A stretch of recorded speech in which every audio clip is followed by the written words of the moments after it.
이 자리에 올라오신 우리 성도님들은 어떤 욕을 자주 하십니까?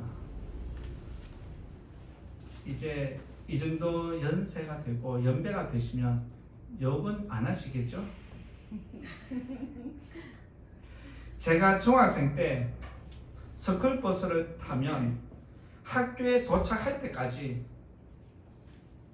몇십 분 동안 계속해서 버스 기사의 욕을 들으면서 통학을 했습니다. 욕을 얼마나 들었는지 욕을 다 외울 정도인데 저뿐만 아니라 다른 친구들까지도 욕을 처음부터 끝까지 다 외울 정도였습니다. 어떤 때는 욕이 길어서 어떤 친구가 시간을 재웠는데 3분이 넘는다는 얘기도 할 정도로 욕이 길었습니다. 아침부터 욕을 듣는 것이 싫었지만 학교를 편하게 가려면 스쿨버스를 타야만 했습니다. 제가 다닌 중학교는 산을 2개를 건너야 하는데 당시의 버스가 첫 번째 산 밑에서 종점이었습니다. 그러다 보니까 그 학교를 가려면 걸어서 그 학교를 가야 하는데 20분, 30분을 오르막 걸어가야 합니다.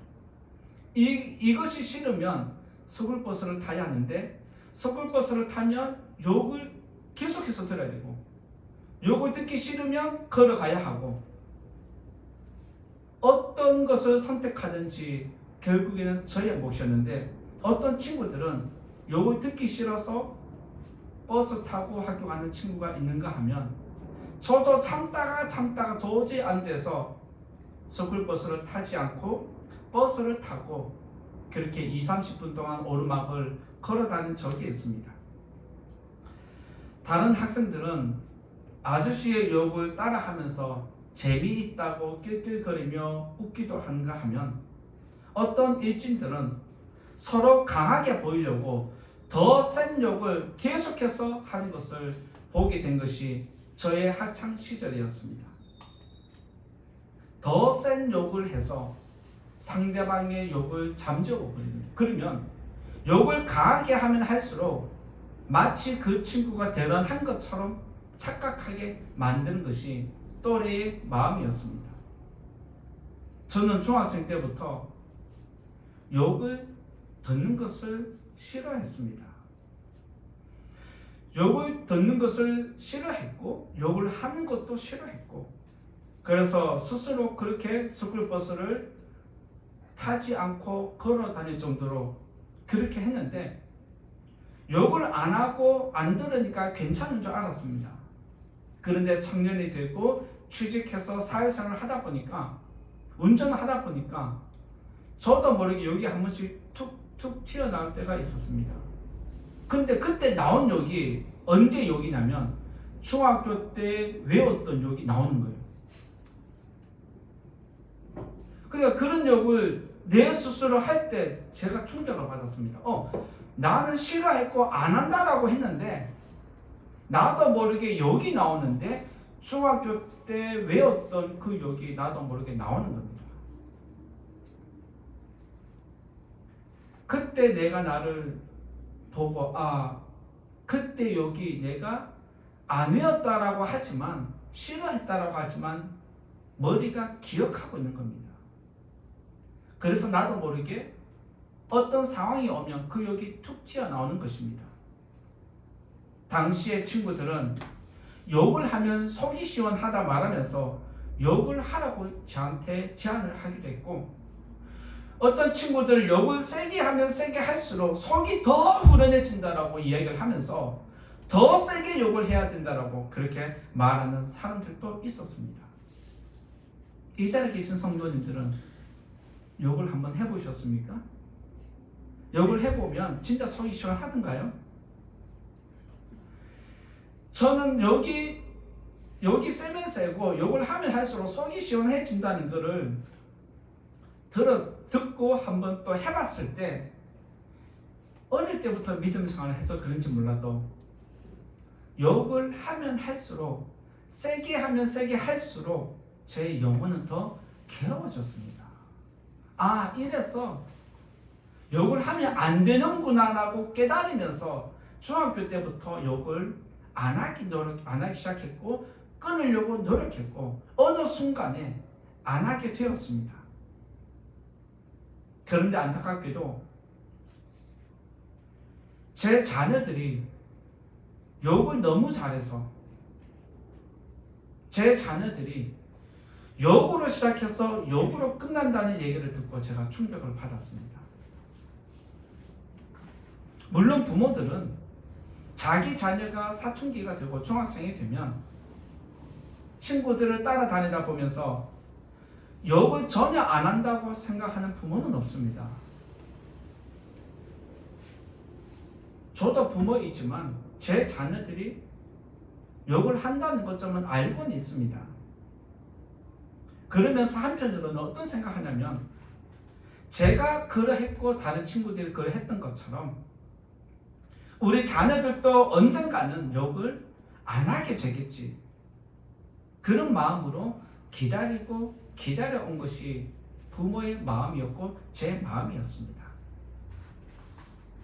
그런데 다른 사람이 지켜보는 SNS 채팅창에 제 자녀가 욕을 가감없이 표현했다는 것에 저는 더 충격을 받았습니다. 감정이 순간적으로 격해져서 순간적으로 충동적으로 욕을 할 수는 있지만 그런데 그것을 공공연하게 다른 사람이 보는 채팅창에 그 욕을 올렸다는 것이 저에게 사실 너무 충격이었고 제가 왜 이것을 충격이라고 표현하냐면 목회자의 자녀라는 정체성을 잃어버렸다는 것을 제가 아픔을 가졌습니다. 본인이 목회자의 자녀라는 것을 잊어버렸다는 것에 제가 충격을 받았습니다. 그리고 여기서 더 마음이 아프고 더 괴로운 것은 이러한 욕을 여러 사람들이 보았다는 사실입니다. 보았다는 것 때문에 제가 충격을 받고 마음 아픈 것이 아니라 이 욕을 보았던 성도님들의 마음이 얼마나 괴로웠을까를 생각하니까 제가 또 목회자로서 책임감과 함께 마음이 너무 무거워졌습니다.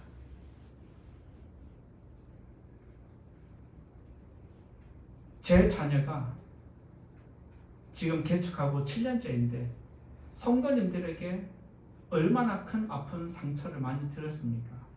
때로는 이런 일로 저런 일로 상처를 들었는데 그럼에도 여기까지 지금 잘 품어오셨고 견디온 것에 대해서 진심으로 감사한 마음을 드립니다. 그런데 지금도 최근에 이런 일들이 있다 보니까 제 입장에서는 또 성도님들이 아프겠구나.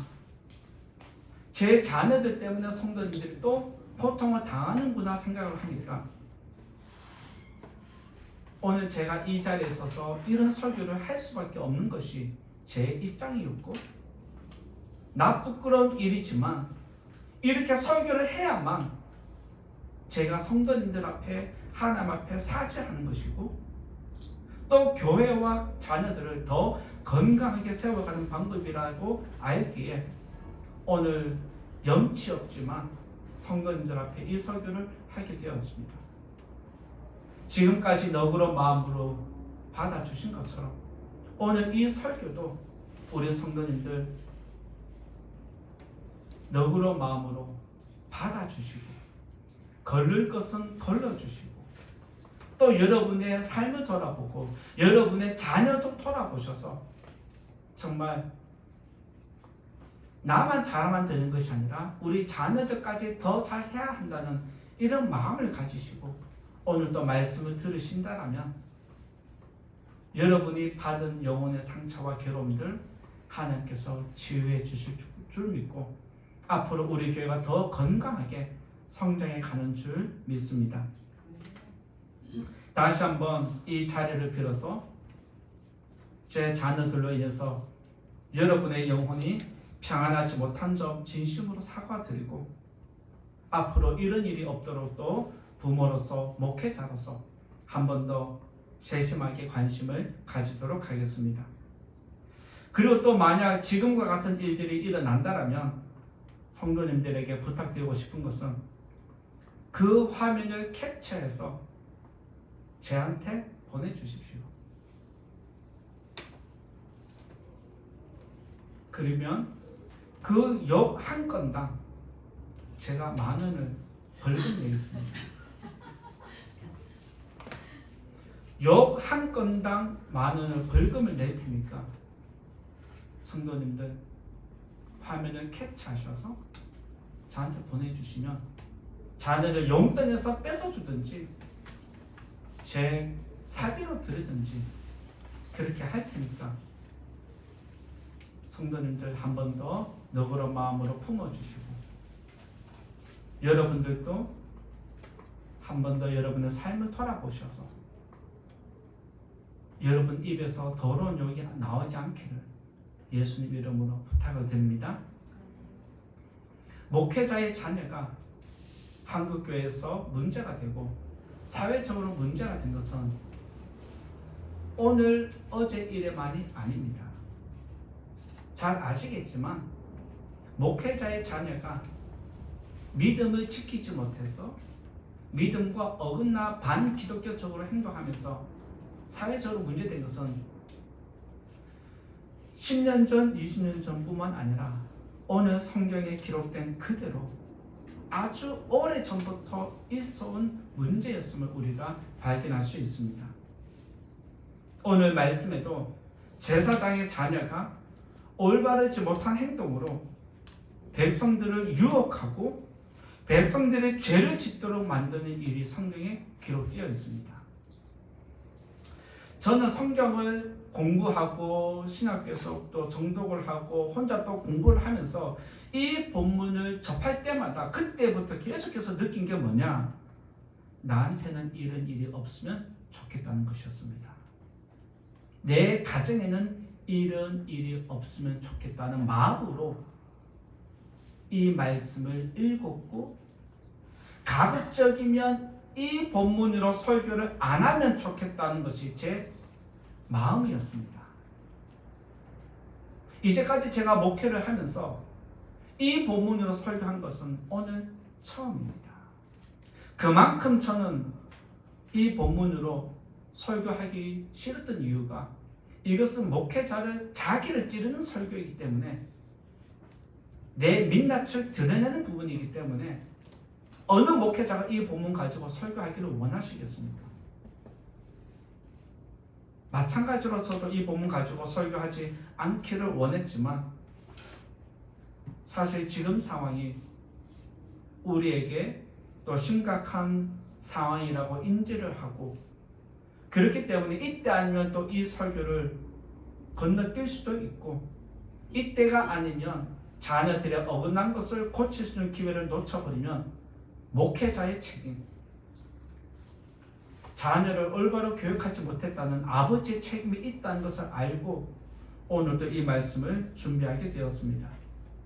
다시 한번 성도님들에게 바라고 하나님 앞에 원하는 것은 우리 자녀들 때문에 상처받은 영혼들이 있다면 하나님께서 여러분의 영혼을 평안하게 만들어 주시기를 원하고 우리 성도님들도 가급적이면 이제부터는 욕을 하지 않았으면 좋겠습니다.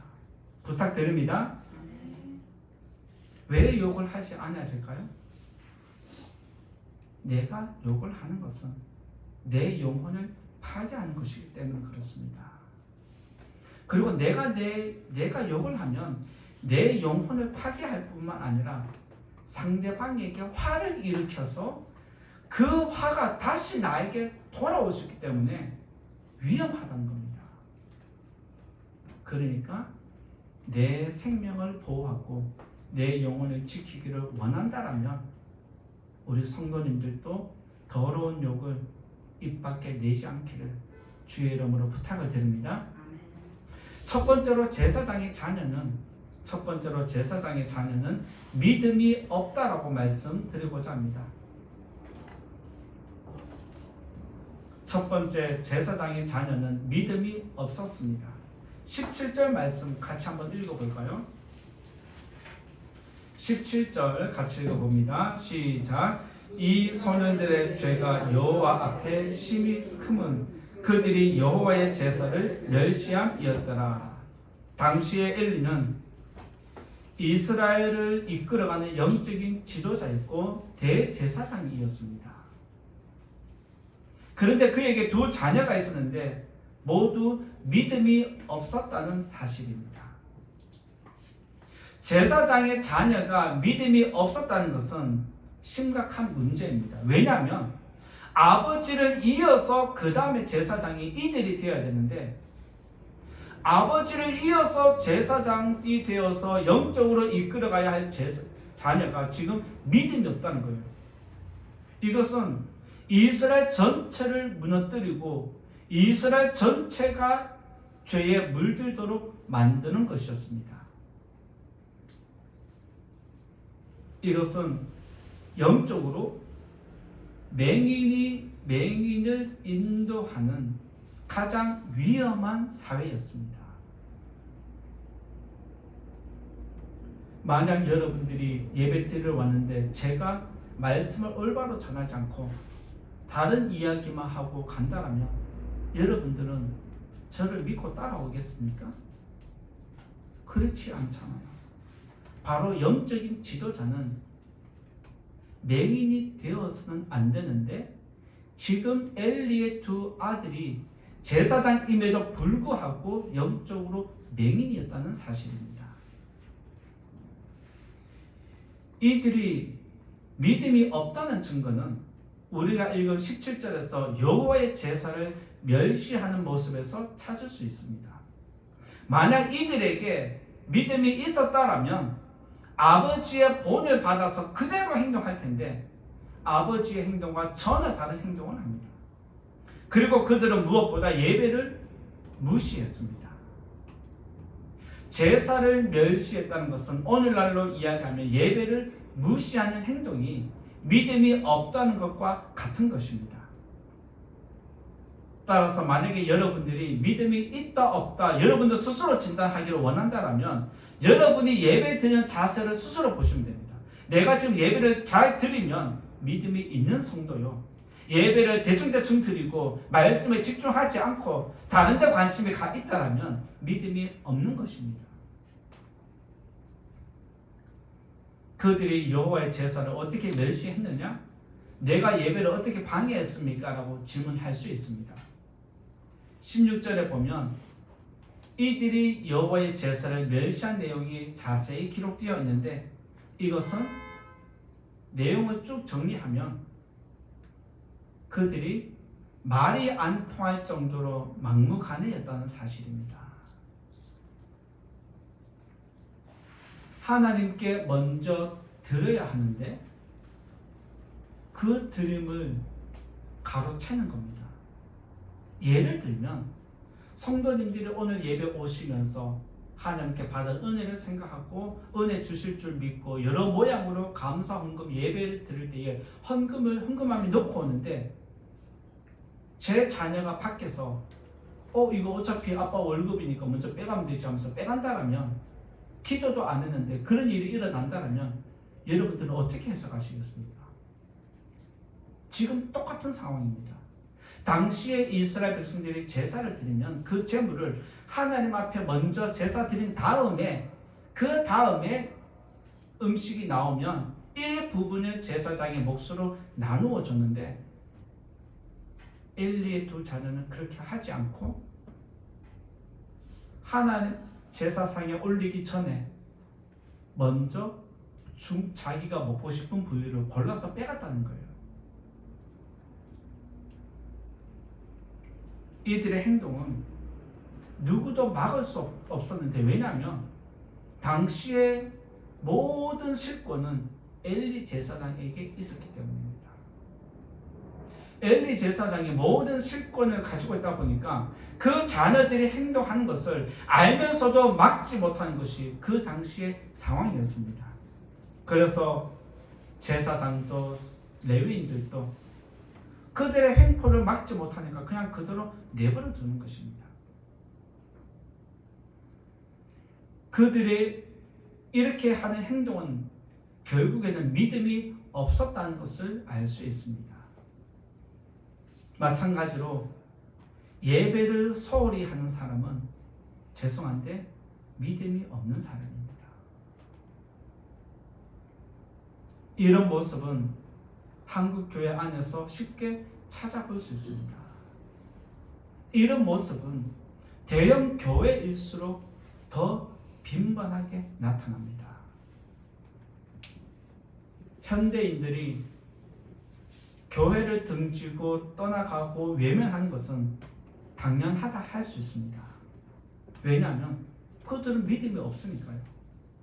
그런데 이제는 믿음 생활하던 성도들이 교회를 떠나가면서 지금 한국 교회가 위기라는 말이 나오고 있습니다. 아마 성도님들도 이 정도쯤은 체감하고 있을 거라 생각이 되어집니다. 이것도 문제죠. 그런데 이보다 더 심각한 문제가 무엇인지 아십니까? 한국 교회가 진짜 심각한 것은 성도들이 교회를 떠나가는 것이 아니라 목회자의 자녀가 믿음이 없다는 사실이 더 심각한 것입니다. 선배 목사님은 몇 년 전에 자신의 두 자녀가 삶을 보고 행동을 보니까 믿음이 있는지 없는지 모르겠다는 거예요. 그래서 자녀가 믿음이 있는지 없는지 의심스럽다는 것을 나하고 얘기를 했는데, 제가 또 최근에 몇 년 전에 또 이야기를 하다가 지금 또 얘기를 나누었는데, 선배님이 이렇게 말씀하십니다. 두 자녀가 믿음이 없다는 것 확인했다. 그래서 목사님이 충격받으셨어요. 지금까지는 믿음이 있나 없나 의구심이 들어서 혹시나 하는 마음으로 있겠지라고 했는데, 자녀들과 얘기해본 결과 믿음이 없다는 결론을 내렸다는 거예요. 왜? 자녀들 입에서 나는 믿음이 없다고 고백이 나왔다는 거예요. 안 믿어진다는 거예요. 못 믿겠다는 거예요.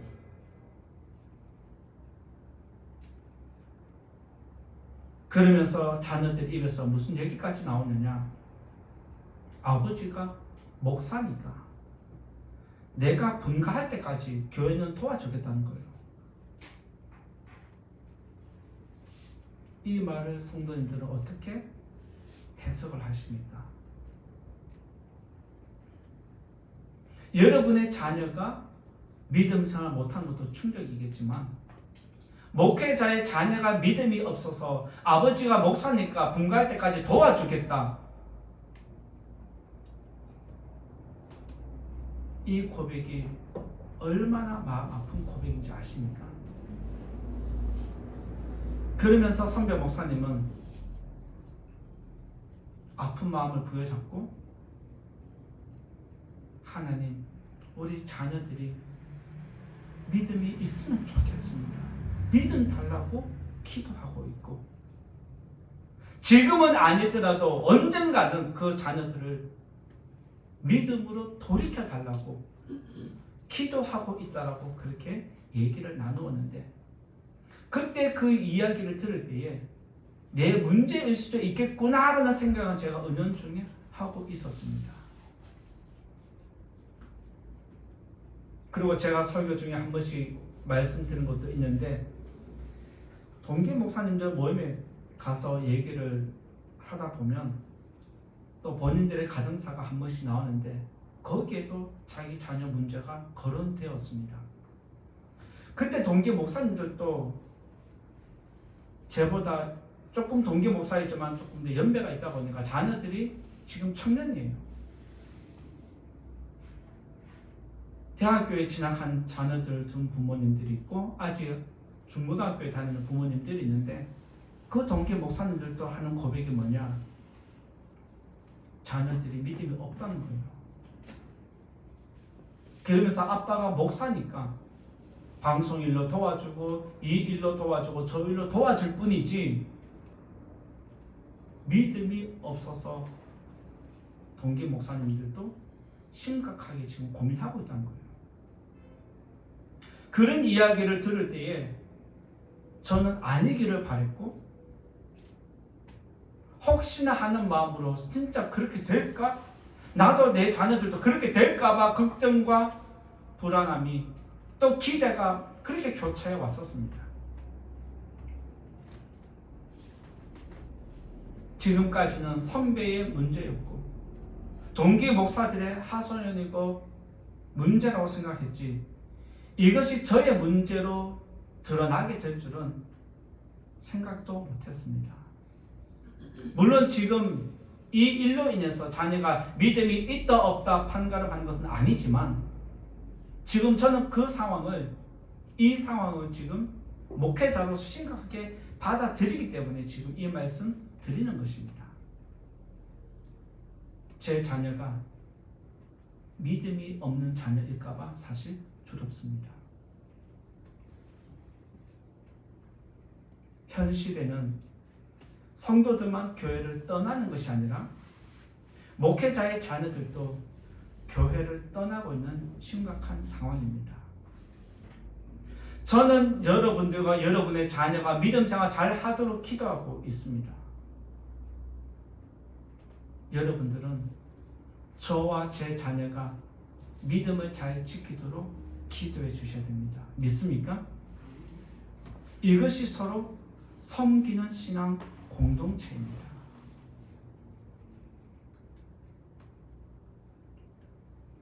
우리 교회가 건강하게 세워지려면 목회자도 건강하게 세워져야 하지만 목회자의 자녀들도 건강하게 세워져야 한다는 거 기억하시고 우리 가정을 위해서 우리 두 자녀를 위해서 기도 많이 해주시기를 예수님 이름으로 부탁을 드립니다. 두 번째로 제사장의 자녀는 악을 행했다는 것입니다. 두 번째로 제사장의 자녀는 악을 행했습니다.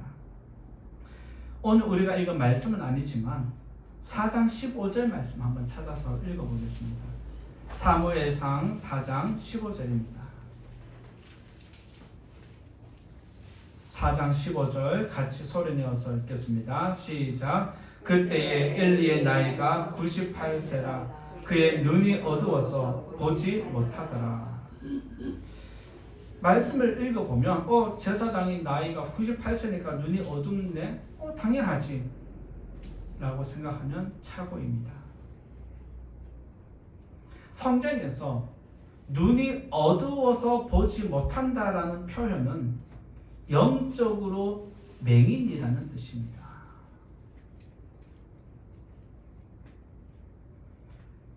이 말씀을 영적으로 해석을 하면 엘리 제사장은 대제사장으로 이스라엘 백성을 이끌어가는 지도자였지만 사실 그는 맹인이었다는 것입니다.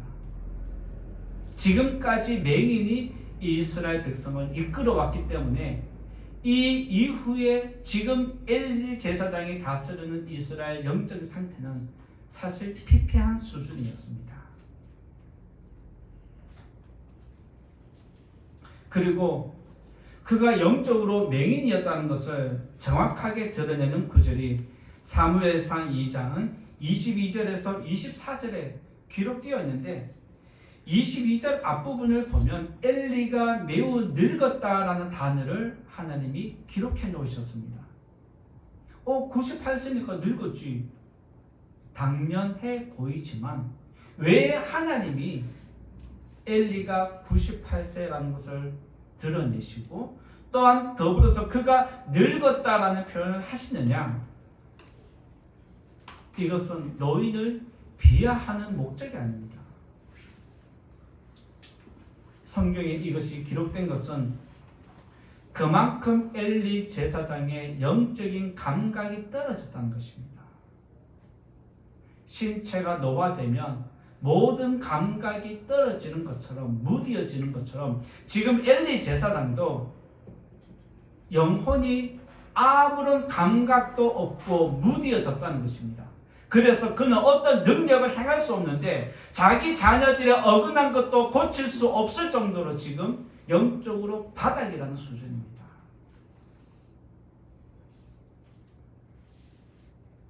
그래서 엘리 제사장은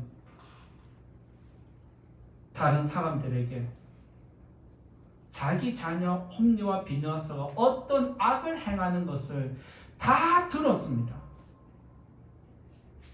다 들었음에도 불구하고 그가 그의 자녀들을 불러서 하는 이야기가 징계를 하는 것이 아니라 책찍을 드는 것이 아니라 제발 이렇게 좀 하지 마라, 부탁하는 것을 보여주면서 그가 지금 어떠한 능력도 없는 무능력한 사람이라는 것을 드러내는 것입니다.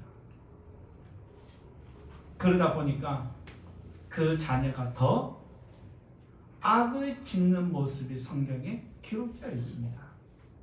사실 이들의 죄는 신성 모독죄인데 당시의 신성 모독죄는 죽여야 하는 죄입니다. 신성 모독죄는 그냥 죽이는 것이 아니라 돌을 던져서 돌로 그 자녀를 죽여야 하는 것이 당연한 것이었습니다. 그럼에도 불구하고 엘리 제사장은 자기 자녀라는 이유로 감싸기만 할 뿐 어떠한 징계도 하지 않았습니다.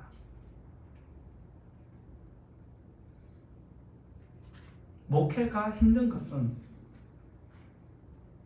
목회자 본인의 믿음도 지켜야 하지만 그의 자녀들도 교회와 성도들 앞에 덕이 되도록 이끌고 가르쳐야 한다는 책임감이 있습니다. 부모는 자녀가 죄를 짓는 것보다 정직하게 사는 것을 원하지만 모든 자녀가 부모를 따라오는 것은 아닙니다. 여러분들도 자녀를 양육하면서 여러 모양의 아픔들을 겪어오지 않으셨습니까? 그 아픔들을 저도 겪고 있지만 저에게는 더 무거운 책임감이 하나 더 얹어져 있습니다. 물론 이 무거운 책임감이 본인의 의도와는 다르게 제 자녀들에게도 주어져 있는 것이 사실입니다. 그래서 성도님들은 목회자 자녀가 저러면 되냐? 라고 말씀을 하십니다. 그러면 여기서 질문을 드리면 이렇습니다. 목회자 자녀는 이렇게 하면 안 되고 성도님들의 자녀는 이렇게 해도 되는 것일까요?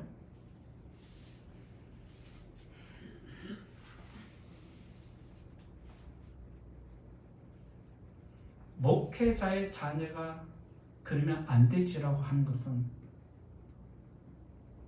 제 자녀들에게 화살을 쏘는 것과 같은 것입니다. 그러면 목회자 자녀에게만 화살을 쏘고 내 자녀에게 화살을 쏘지 않는다라면 그것은 모순입니다. 그러니까 우리 성도님들은 우리 자녀가 잘못한 것은 잘못한 것이고 동시에 누구를 봐야 되냐? 목회자 자녀만 볼 것이 아니라 내 자녀도 보는 성도가 되셔야 됩니다. 믿으십니까? 그렇게 하시길 부탁을 드립니다.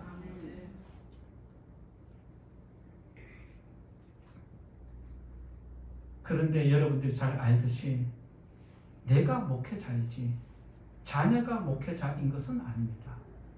이것은 무슨 말이냐? 내 믿음은 내가 이렇게 할 수 있고 저렇게 할 수 있지만 자녀들의 믿음은 내 마음대로 되지 않습니다. 여러분 남편의 믿음 마음대로 됩니까? 여러분의 자녀 마음대로 믿음이 됩니까? 안 됩니다.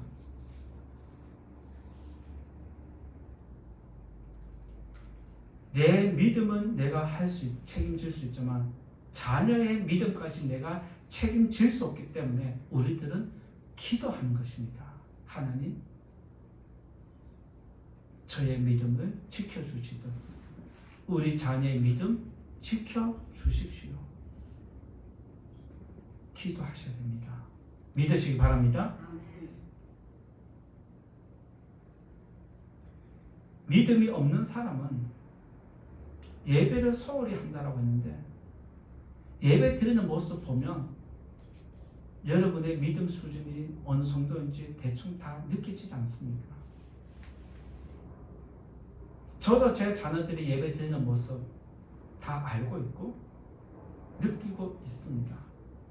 그럼에도 불구하고 하나님이 우리들을 기다려준 것처럼 목회자인 저도 아버지의 마음으로 우리 자녀가 언젠가 때가 되면 진리 안으로 들어오겠지, 믿음 안에서 행하겠지 하는 마음으로 기다리고 기도하는 것뿐입니다. 여러분들도 여러분의 자녀가 내 마음대로 안 될 때 얼마나 속이 상하십니까? 믿음 생활도 마찬가지입니다.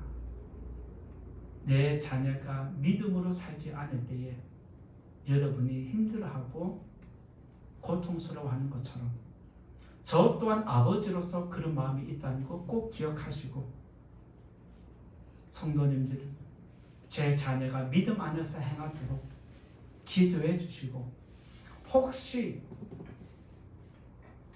우리 자녀가 믿음을 지키지 못해서 진리에서 어긋난 길을 가거나 행동을 할 때 그 자리에서 잘못을 지적해 주시기를 예수님 이름으로 부탁을 드립니다. 왜냐하면 이것이 자녀를 위한 것이기 때문에 그렇습니다. 믿으십니까? 믿는다라면 그렇게 해주시기를 부탁을 드립니다. 세 번째로 제사장의 자녀는 세 번째로 따르지 않았다는 것입니다. 세 번째로 제사장의 자녀는 아버지를 따르지 않았다라고 말씀드릴 수가 있는데, 오늘 말씀에서 조금 더 뒤로 가면 사무엘상 8장 1절입니다. 사무엘상 8장 1절 말씀.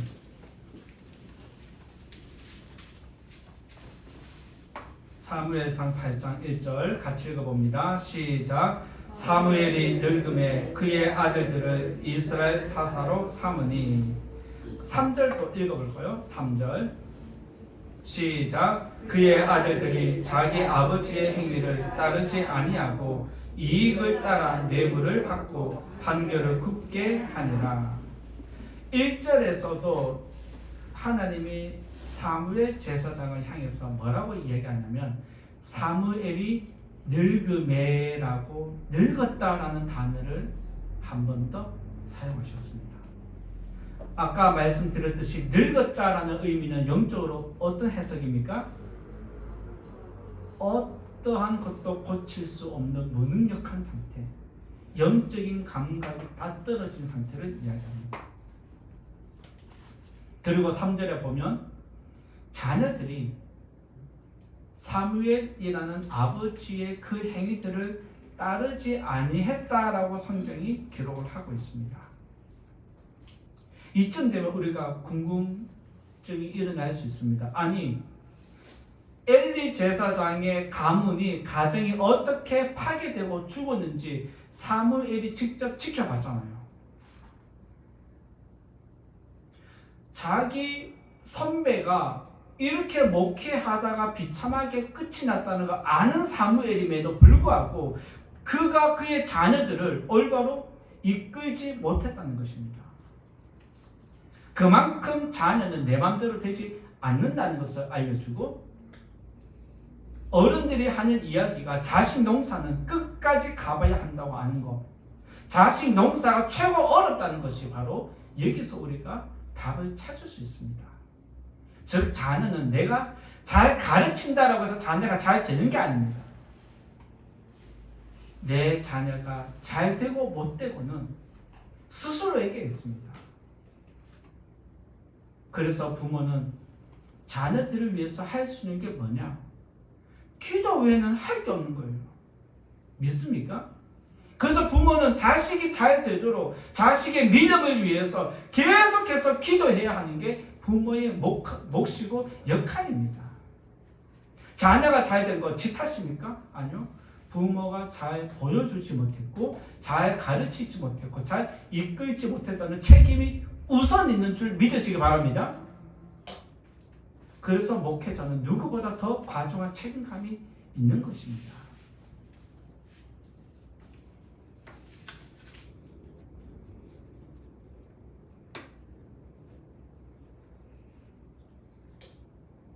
사무엘도 엘리 제사장의 가정이 무너지는 것을 직접 보면서 내 자녀는 이렇게 안 가르쳐야지라고 생각을 하고 반드시 교육했을 건데, 그럼에도 불구하고 그 자녀들이 어긋난 길로 간 것은 그들의 믿음의 분량이 하나님보다 세상으로 더 치우쳤기 때문입니다. 믿음은 있을지라도 세상으로 더 치우치면 어떤 일이 일어나느냐? 3절에 기록한 대로 아버지의 행위를 따르지 않고 자기 이익에 따라서 마음대로 이렇게도 되고 저렇게도 되는 변덕을 부리는 것을 볼 수가 있습니다. 믿음이 약하면 이런 일이 일어나는 것입니다. 목회자가 믿음이 약하면 자기 이익을 위해서 탐욕에 눈이 멀면 목회도 다른 것도 버릴 수 있다는 뜻입니다.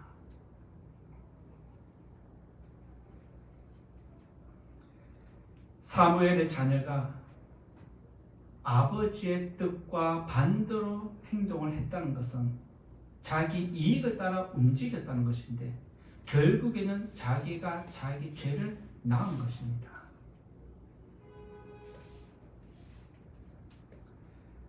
목회자가 자녀를 믿음으로 이끌어야 하는 이유, 말씀을 가르쳐야 하는 이유가 이것입니다.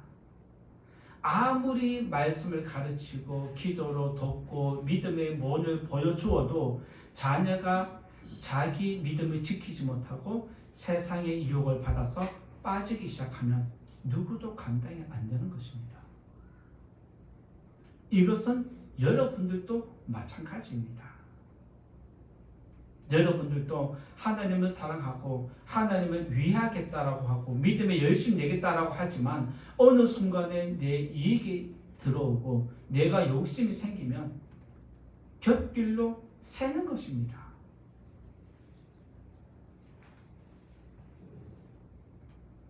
그래서 사무엘이 그렇게 훌륭한 목회를 했음에도 불구하고 이스라엘 백성들이 사무엘을 찾아와서 하는 이야기가 뭐냐면 사무엘상 8장 5절에 있습니다. 우리가 읽었던 말씀 조금 밑에 보면 5절의 말씀이 나오는데 한번 같이 읽어보겠습니다.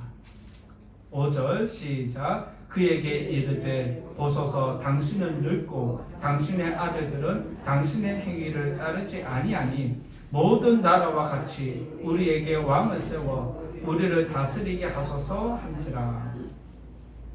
당신처럼 자녀들이 목회를 잘하면 우리가 따르겠는데 당신의 자녀가 지금 딴짓하고 있는데 우리가 어떻게 따르냐는 거예요.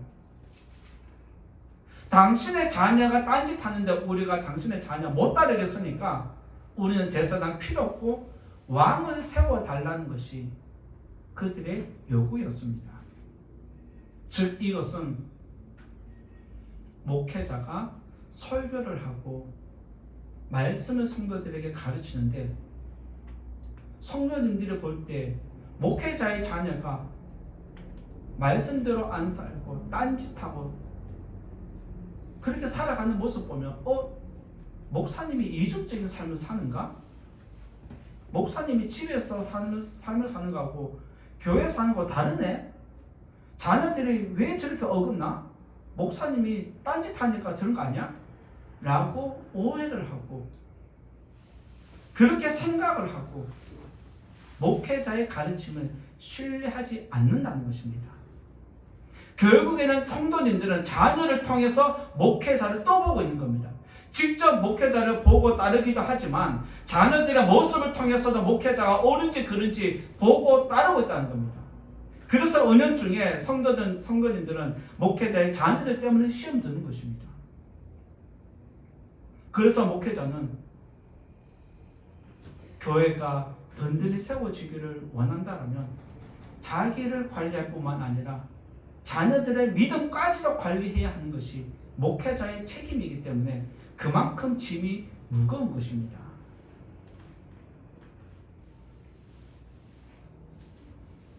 우리 교회가 건강하게 세워지기를 원한다면 저 혼자만 믿음 지켜서는 될 일이 아닙니다. 아시죠? 우리 교회가 든든하게 세워지려면 목회자인 저는 당연하게 믿음으로 잘 세워져야 하고, 저와 함께 더불어서 제 아내 그리고 우리 자녀가 믿음으로 딱 서야 교회가 더 아름답게 세워지고, 그런 모습을 볼 때 성도님들이 저 가정 우리가 본받아야 되겠다, 저 가정처럼 우리도 살아야 되겠다, 이런 도전이 일어나서 교회가 든든히 세워지는 것입니다. 믿으시기 바랍니다. 그래서 저는 오늘 이 아픈 설교를 하면서 성도님들에게 부탁드리고 싶은 것은, 저를 위해서 기도하는 것뿐만 아니라 우리 가정이, 우리 자녀가 믿음 안에 바로 서도록 위해서 기도해 주시기를 부탁을 드립니다. 그래서 여러 선배님처럼 자녀가 믿음이 없다는 그런 충격을 저는 안 받았으면 좋겠습니다. 마찬가지로 우리 성도님들도 목회자의 가정이, 자녀가 그러해야 하는 것 당연하게 생각하는 것처럼 여러분의 자녀들도 그렇게 당연하게 믿음 생활을 해야 합니다. 믿으십니까? 이 사실을 꼭 기억하고 다시 한번 우리 가정의 연약함을 덮어주시고 부족함은 감추어 주시고, 이제부터 목회자뿐만 아니라 목회자의 가정을 위해서도 더 기도해야 되겠다, 이런 마음을 가지시는 저와 여러분 되시기를 부탁을 드립니다. 이제 결론의 말씀 드리고자 합니다. 작은 상처를 방치하면 더 큰 병이 된다는 것 아실 겁니다. 마찬가지로 사소한 죄, 가벼운 욕이라 할지라도 이것을 방치하면 누구라도 언젠가 하나님을 대적하는 교만에 이를 수 있습니다. 엘리의 두 아들은 하나님의 제사를 멸시해서 스스로 화를 자초했습니다. 사무엘의 두 아들은 아버지가 쌓아 올린 이스라엘의 그 거룩한 것을 한순간에 파괴해버린 주범이 되었습니다. 이들이 왜 이렇게 했느냐? 답은 하나입니다. 믿음이 없어서. 믿음이 없으면 누구라도 예배를 소홀하게 하게 되고 거룩한 능력을 파괴하게 되어 있습니다. 목회자의 자녀가 믿음으로 살고 말씀에 순종하는 것은 저와 여러분을 기쁘게 하는 것뿐만 아니라 더 중요한 이유가 있습니다. 목회자의 자녀가 믿음으로 살아야 하는 이유, 성도님들이 믿음으로 살아야 하는 이유, 여러분 가정의 자녀가 믿음으로 살아야 하는 이유는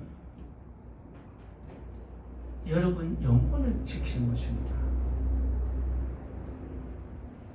여러분의 영혼을 지키는 것뿐만 아니라 주님의 몸된 교회를 더 든든하게 세워가는 것입니다. 이 사실을 잊어버려서는 안 되는 것입니다. 나의 행동에 따라서 교회가 세워지기도 하고 무너진다는 사실을 기억하고 목회자 가정을